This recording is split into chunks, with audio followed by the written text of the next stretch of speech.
Agenda item 16 is a presentation from Boys and Girls Clubs of Henderson on direction of Youth Center in Mesquite. This is Councilman Withelder as the petitioner. Would you like to make a comment, sir? Yeah, thank you, Your Honor. Yeah, I would like to introduce Mr. Ken Rubley, who is the CEO of Boys and Girls Club of Henderson. We had a brief meeting with him about 6 weeks ago, and he was very informative, and due to the fact that we are currently in the process of trying to put something together, I thought it would be great to get another opinion, and Mr. Rubley, it's all yours. Thank you. Thank you, Mayor, City Council, and residents of Mesquite. My name is Ken Rubley. I'm the Executive Director of Boys and Girls Club of Henderson. Little history about who we are. We were started 56 years ago, and we operate youth centers all throughout the valley, not just in Henderson, but also in Summerlin, North Las Vegas, Las Vegas. Our youth centers are anything from 1,500 square feet in size up to 30,000 square feet in size. Most of our centers are open from 6:30 in the morning until 8:30 at night. So we're pretty much the perfect place for a working parent and for places for kids to go both before school and after school. Some clubs are just open in the afternoon.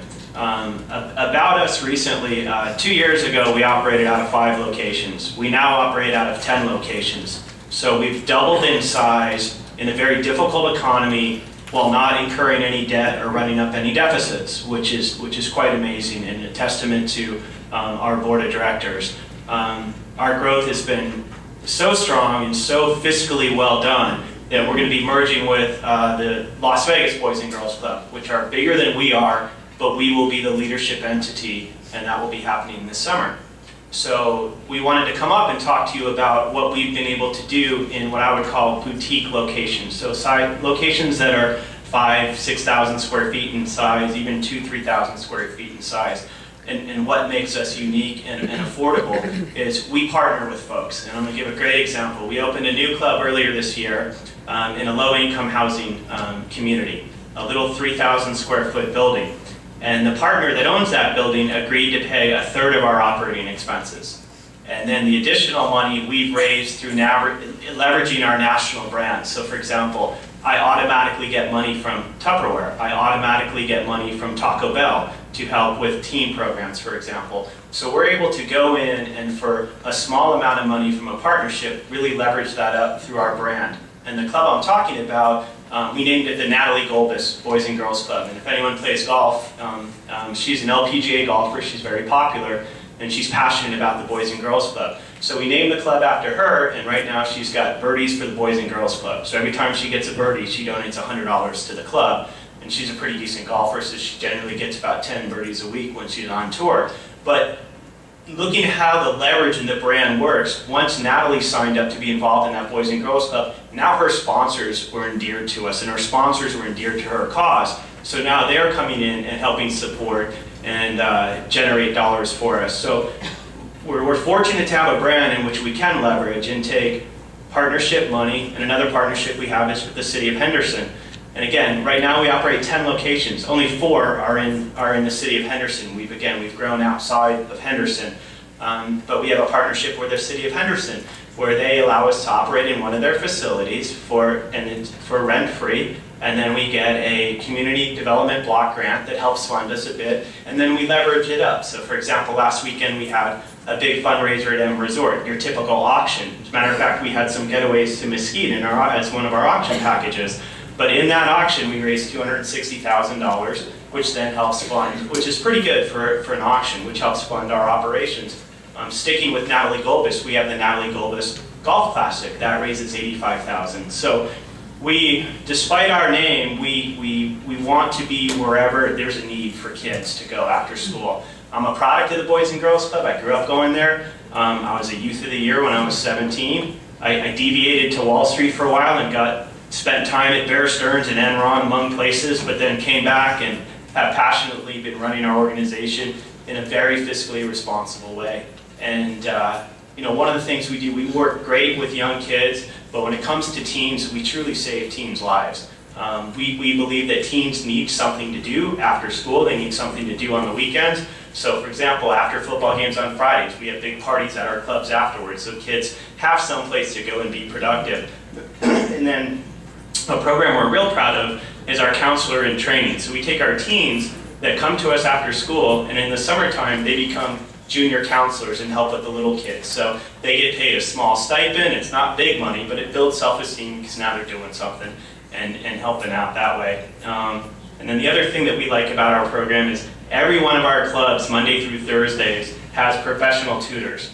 And those are certified teachers, and it's done, again, through a partnership. It's another nonprofit that sits on our board that provides funding. So I just kind of wanted to give everyone kind of an overview of really what a Boys and Girls Club is all about and how it's really a powerful partnership where we're able to leverage our brand and really do great things. So, Thank you. Any questions? Councilman Rapson. Quickly, in Mesquite being a sort of what you'd call a boutique market, without a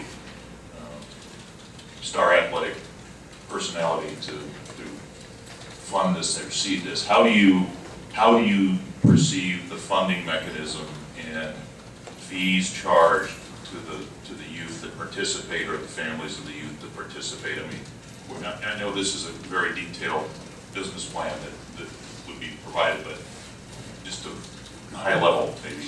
I mean, I think just to break it down simplistically, if in a boutique model where we're operating in an after-school model, we operate when schools are closed, so all day in the summertime, days when kids are out of school. So it's an after-school and all-day program in the summertime. That generally costs us $90,000 a year to run. So for example, if the city were to come in with a $30,000, $40,000 commitment, that additional difference, we would look to raise $15,000 locally through maybe a local golf event here. So maybe we have Natalie come up here and host one of her golf events up here. So we look to generate $15,000 or so there. So now we're at, call it 45 or 50,000 through our national brand partnerships with Tupperware, Taco Bell. You know, that's an additional 20,000.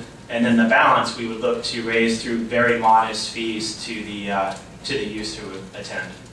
And what would be the typical service profile? What activities would be and things would be in this facility? Sure. So every day, Monday through Thursday, we don't make them do it on Friday, but we call it Power Hour, which is the organized tutoring. So every single kid, regardless of age, has to be a part of that program. And even if it's a 6-year-old and doesn't have much homework, they're going to be doing word searches. They're going to be doing something academic during that time. We also have computer time, so we have organized computer time that goes on. We would look to partner with the city on sports leagues because we do a pretty good job of running our own athletic leagues, but we would look to partner and bolster that activity here. And a typical games room, you take a big room and you have your foosball, your pool, and whatnot. But we're highly organized, so we're taking our canned programs that are provided to us. I'm kind of like a McDonald's franchise. I can go and say, I want to serve this product today, and I can go to my national and say, we want to focus on Keystone, which is a leadership group for teams. So it's going to be dependent on age, but highly structured activities. It's not just go play in a room. Very nice, thanks. You're welcome. Councilman Withelder. Thank you, Ken, typically, what would a family or a child pay for attending the club on a scheduled basis? Do you have a set type fee, or is it based on families or kids, or how is it structured? Sure.